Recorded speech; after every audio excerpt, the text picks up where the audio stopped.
नमस्कार. Double academy पुण्यामध्ये आपल्या सगळ्यांचं स्वागत आहे. परत एका जिल्ह्याची आरोग्य सेविकेची डीव्हीची लिस्ट लागलेली आहे. तर या डीव्हीची लिस्ट लागलेली आहे अहमदनगर जिल्ह्याची. तसंच इतर जिल्ह्याच्या डीव्हीच्या लिस्ट सुद्धा लागलेल्या आहेत.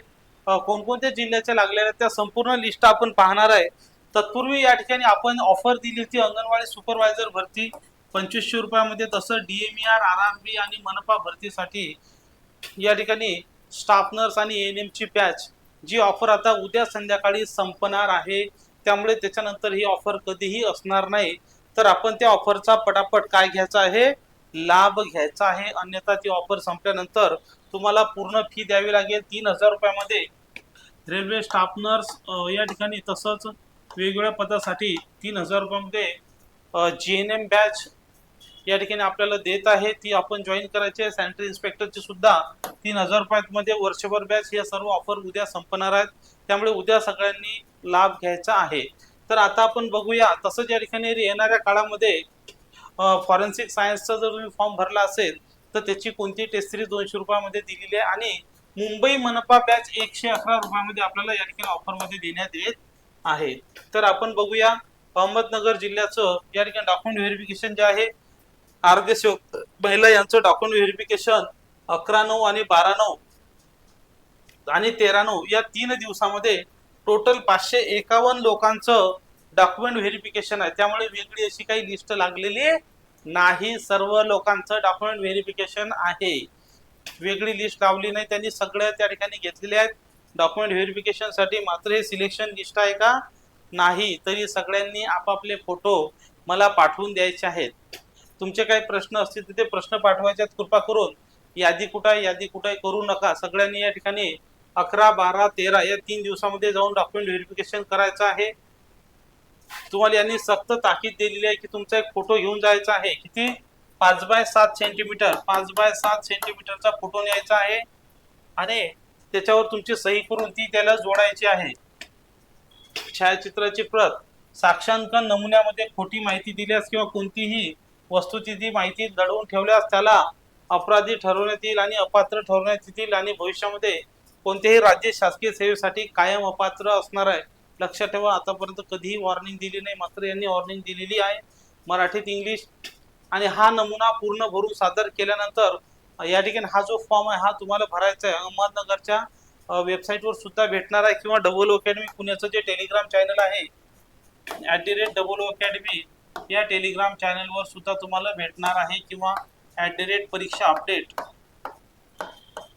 परीक्षा अपडेट या टेलिग्राम चॅनलवर सुद्धा भेटणार आहे. हा नमुना सादर केल्यानंतर उमेदवाराला स्थानबद्ध केले, अटक करण्यात आली, खटला चालवण्यात आला, हद्दपार करण्यात आले, दंडासाठी सिद्ध ठरला, मनाई केली, दोषमुक्त केले असेल तर हा तपशील त्यांना साक्षांकन नमुना अलीकडेच पाठवण्यात आला होता त्या प्राधिकाऱ्याला तात्काळ कळविला जाय पाहिजे. असं करण्यात कसूर केल्यास वस्तुस्थिती निरसनक माहिती दडून ठेवल्याचं समजण्यास या ठिकाणी काय करण्यात येणार आहे.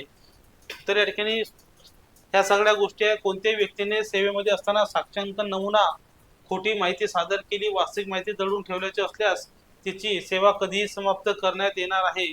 खूप रिस्ट्रिक्शन दिलेलं आहे. या ठिकाणी तुम्हाला पूर्ण तुमचं नाव टाकायचं आहे, आडनाव टाकायचं आहे, काही चूक करायची नाही आहे आणि ते ठळक अक्षरात असलं पाहिजे. जर तुम्ही तुमच्या नावात आडनावात बदल केला असेल तर त्याचं काय असलं पाहिजे, तुमच्याकडे ॲफिडेव्हिट असलं पाहिजे.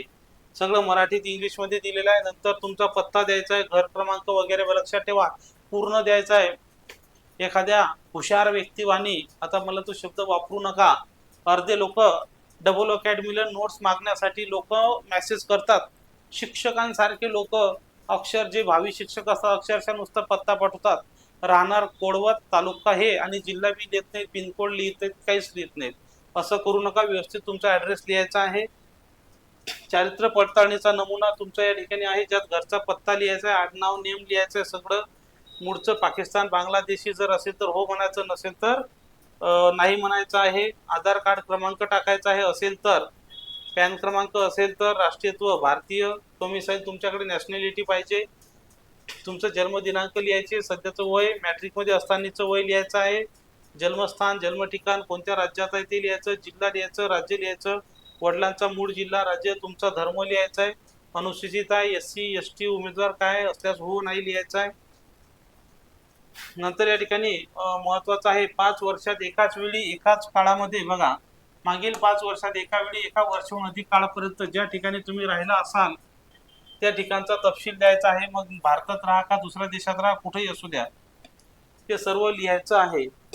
आणि इथं सर्व लिहायचं आहे. 21 वर्ष पूर्ण झाल्यानंतर ज्या ठिकाणी 1 वर्षापेक्षा अधिक काळापर्यंत राहिलेले आहेत त्या सर्व ठिकाणचा तपशील द्यायचा आहे. मग कोणी पुण्याला राहिलं असेल, कोणी नवऱ्याच्या घरी, कोणी बायकोच्या घरी, कोणी सासरवाडीत, कोणी, ते सर्व या ठिकाणी तुम्हाला लिहायचं आहे. पूर्ण या लिस्टमध्ये ते पूर्ण ठिकाणं, नाव लिहायचं आहे, जन्मस्थळ, व्यवसाय, कार्यालय, पत्ता, अशा सगळे फॉर्म जो आहे 26 पेजचा फॉर्म, आईचं नाव, पतीचं नाव, मुलगा बाहेर देशात गेला असेल तर त्याची सुद्धा माहिती तुम्हाला द्यायची आहे. सर्व सर्व माहिती या ठिकाणी तुम्हाला भरून टाकायची आहे. फॉर्म चुकवायचा नाही. फॉर्म चुकला की नुकसान होऊन जाईल. तसंच तुम्ही आतापर्यंत काय काय शिकलेलं आहे सगळं, शाळेचं नाव, पूर्ण पत्ता, प्रवेशाचा दिनांक, शाळा सोडल्याचा दिनांक, उत्तीर्ण झाल्याचे वर्ष, सगळं तुम्हाला द्यायचं आहे. खाजगी संस्थेत होते का, प्रायव्हेट होते का, काही असू द्या, सगळ्या गोष्टी या ठिकाणी तुम्हाला फॉर्मचं भरायचं आहे. लक्षात ठेवा, नोकरी केली का, नाही केली का, सोडली का, आता बरं स्थानबद्ध केलं का, अटक केली का, नाही केली का, सगळं सगळं तुम्हाला खरी खरी माहिती या ठिकाणी तुम्हाला चारित्र्य पडताळणी अहवाल आहे, सगळं या ठिकाणी द्यायचं आहे. तर जवळपास असे 26 पेजेस आहेत. त्यामुळे सगळे पेजेस या ठिकाणी वाटून दाखवणं शक्य नाही, परंतु या ठिकाणी सगळे शपथपत्र तुम्हाला द्यायचे आहेत जे तुमच्याशी संबंधित आहेत. ते इथं तुमचे ठिकाण आणि घोषणा करायची आहे. सगळं मराठी आणि इंग्रजीमध्ये दिलेलं आहे. आणि बाकी मग हे चारित्र्य पडताळणी नमुना कार्यालय या ठिकाणी भरणार आहे. कोण भरणार आहे? कार्यालय भरणार आहे. तुम्हाला कोणकोणते डॉक्युमेंट्स पाहिजे? अर्जदाराची घोषणापत्र, शैक्षणिक पुरावा, वयाचा पुरावा, जन्माचा, EWS असेल तर, राखीव असेल तर कास्ट सर्टिफिकेट, नॉन क्रिमिनल चालू वर्षातलं पाहिजे, जुनं नाही. नंतर दिव्यांग असेल तर, नॉन क्रिमिनल, राखीव असेल तर त्याचं कास्ट, माजी सैनिक असेल तर, खेळाडू असेल तर, अनाथ असेल तर, महाराष्ट्राचा अधिवास प्रमाणपत्र पाहिजे. ज्यांच्याकडे अधिवास प्रमाणपत्र नाही त्यांना जॉईनिंग मिळणार नाही. तर विवाहित असेल तर विवाहित स्त्रीच्या नावात बदल झाल्याचा पुरावा, मराठी भाषेचा पुरावा, लाट कुटुंबाचं प्रमाणपत्र, पदवीधर अंशकालीन MSc टायपिंग लिहिलं असेल तर टायपिंग, लघुलेखन अनुभव प्रमाणपत्र जर लिहिलं असेल तर असे सगळे या ठिकाणी तुम्हाला पूर्ण हा जो फॉर्म आहे सगळं सेम त्यात आहे. हा पूर्ण फॉर्म तुम्हाला 1-2 दिवस लागतील भरायला. हा सगळं नंबर बिंबर तुमचं सगळं त्या ठिकाणी टाकायचं आहे. कोणत्या गावात आहे, काय आहे, त्या सगळ्या गोष्टी तुम्हाला टाकायच्या आहे. चारित्र्य पडताळणी प्रपत्र अ, ब, क या ठिकाणी हा जो फॉर्म आहे ज्या ठिकाणी तुम्हाला भरायचा आहे तिथं तुम्ही लिहायचं, ज्या ठिकाणी ते अधिकारी भरतील त्या ठिकाणी ते भरणार आहेत. ओके, तर ही फाईल डाउनलोड करून घ्या, व्हिडिओला लाईक करून ठेवा आणि ज्यांनी ऑफरचा लाभ घेतला नाही त्यांनी लाभ घ्या, ज्यांनी फोटो पाठवले नाही त्यांनी फोटो सुद्धा पाठवून द्या. थँक्यू, धन्यवाद.